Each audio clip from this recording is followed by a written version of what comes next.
right, guys, happy Thanksgiving. Got a little bit of a late start to check traps today. Had things I needed to do this morning, but we're getting out on the line later today. The landowner was already over here feeding cows. He's got cows back up on the hill over there, and he was driving down through here and told me I had a coyote, so he told me he would just take care of it if I wanted him to. So I said, okay, go ahead. So he went ahead and shot this one this morning, and it's a decent coyote. Young one, pup, kind of like the others we've caught on the same property the last couple days. This is the third coyote in 3 days off this property. And where we are is we got a 2-track right there, and we got the 2-track right here that is coming through here. And then we got this drainage right here, and I got this main part of the creek right here, and then I got this big power line right here that's running right down through here. So we got all these things coming together. The power line, the 2 creeks, the 2-track, everything's coming together. And if you remember right, what we had was I had a little dirt hole, and I was just kind of using these stumps here, and there was tall grass here.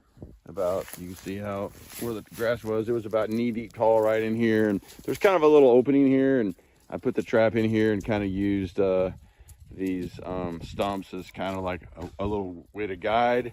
And this coyote fell to that, and got a good pad catch on an MB 550, and so we're good to go. We'll reset this and I'll show you the remake. Alright guys, here's the remake on this dirt hole we just caught this coyote at. You can see there's a pretty substantial catch circle here. You can see all the little stumps that were here you probably couldn't see before because the grass was so tall right here. So all I've done is I threw some debris up around these 2 stumps. That's where my dirt hole is. It's pretty shallow, so I wedged a rock down in there to kind of help it not let the gray foxes and the raccoons and the possums and things like that steal my bait so easy, because it's only about 3 inches deep. So I put some gator bait down in the hole, and I did that. I chose that bait because it's kind of runny, so it goes all over the place. It's not like it's just a clod or something. So it kind of goes all over the place in there, which makes it really hard for them to get it out. And then I put that rock over the top, and then I put some TKO from Blackie's down in the hole. And I didn't add any urine. Everything smells like a coyote here. And then right in there is my trap. Back up here, let you see what it looks like. And that's it. So should be a good spot. More and more coyotes will come here. All these intersections are all coming here. So hopefully we'll catch some more critters. All right, guys. This is where we caught a big old boar coon yesterday. And where we are is we're on top of this hill right here. And we have the 2-track coming up, and then it dumps into this field right here. Then we're going to go back up all the way to the top of the mountain where we got some other traps. So we're right in the middle of the 2-track right here.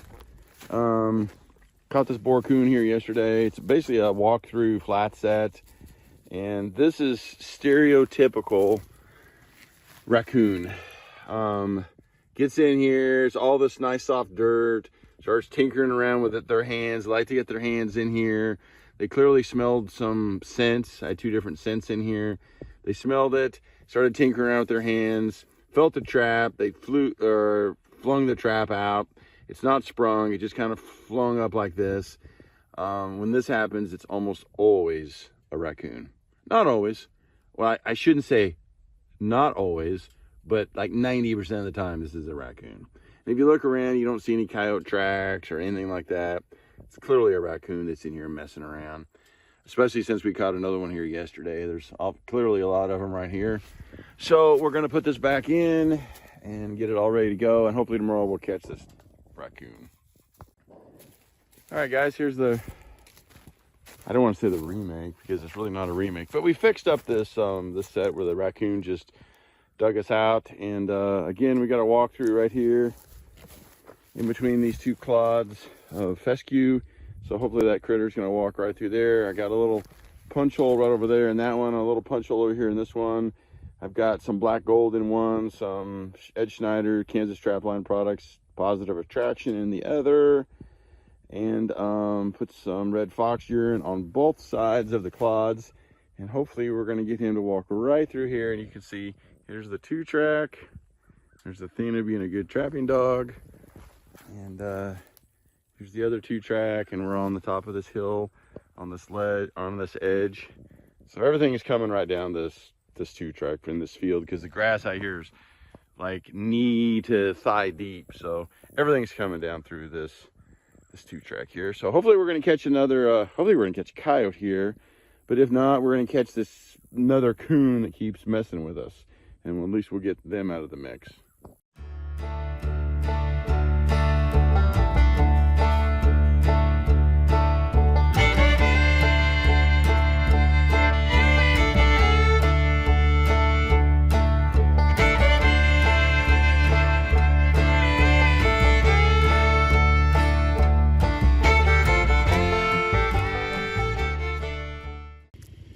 All right, guys, I'm here where I caught this raccoon the other day next to this pond, this big dirt pile here.